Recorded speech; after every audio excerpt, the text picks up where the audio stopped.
শেখ হাসিনা যে বদনাম করে এই লোকটা, এই লোকটার নাম কি, এটা কে?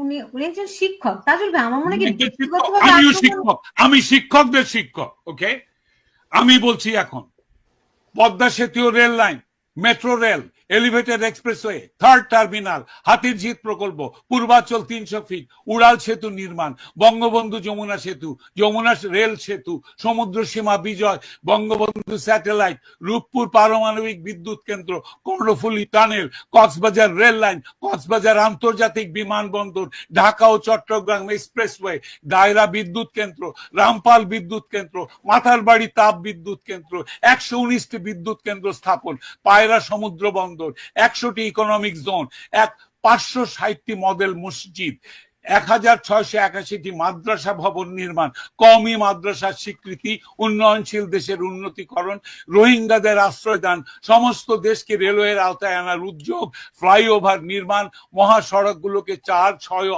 8 লাইনে উন্নীত করা, এশিয়া হাইওয়ে রোড প্রকল্প, ঘরে ঘরে বিদ্যুৎ, ফ্লাইওভার, নদী ভাঙ্গন রোধ, শ্রমিকের মজুর বৃদ্ধি, বয়স্ক ভাতা, মাতৃত্বকালীন ভাতা, বিধবা ভাতা, মুক্তিযোদ্ধা ভাতা, শিক্ষা ভাতা, প্রতিদ্বন্দ্বী ভাতা, স্বামী পরিত্যক্তদের ভাতা, জেলেদের খাদ্য সহায়তা, ইমামদের ভাতা, বাসস্থান, বৈশাখী ভাতা, ডিজি কার্ড, আরো অজস্র।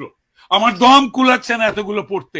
15 বছরে যদি এতগুলো কাজ কেউ করে থাকে, তাকে কোন চক্রান্তকারী এই টাকা পাচার করার দেয়? আর সে যদি ডিকটেটর হয়, খুব ভালো করেছে। বাংলাদেশের গত 10 মাসে প্রমাণিত যে বাংলাদেশের ডিকটেটরশিপ না থাকলে যে কোনো মানুষ যে কোনো মানুষকে মব লিঞ্চিং করবে, ধর্মের নামে করবে, হিন্দু বলে করবে, কপারে টিপ পরেছে বলে করবে, মাথায় হেজাব দেয়নি বলে করবে, মাথায় টুপি পরেনি বলে করবে, মাথায় জটা থাকলে করবে, মাজারে বসে ফকির হলে তাকে মারবে। মেরেছে, হাজার হাজার মানুষ মেরেছে এরা।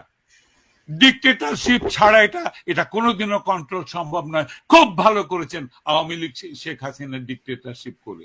তার উচিত ছিল আরো ডিকটেটরশিপ করে এগুলোকে দমন করা। এইটাই আমি মনে করি।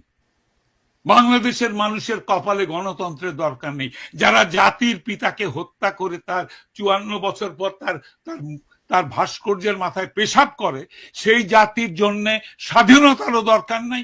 এরা পাকিস্তানের গোলাম হোক। পাকিস্তান তো এসছে, সঙ্গে সঙ্গে পা চাটা শুরু করেছে। এই জামাতে ইসলাম পা চেটেছে পাকিস্তানে, এখনো চাটতেছে। এই চাটার দল আমি মুক্তিযোদ্ধাকে ক্যাটাগরাইজ করতে আসছো? আমার স্টেন গানটা আমার হাতে ফেরত দাও, তারপরে তুমিও একটা নিয়ে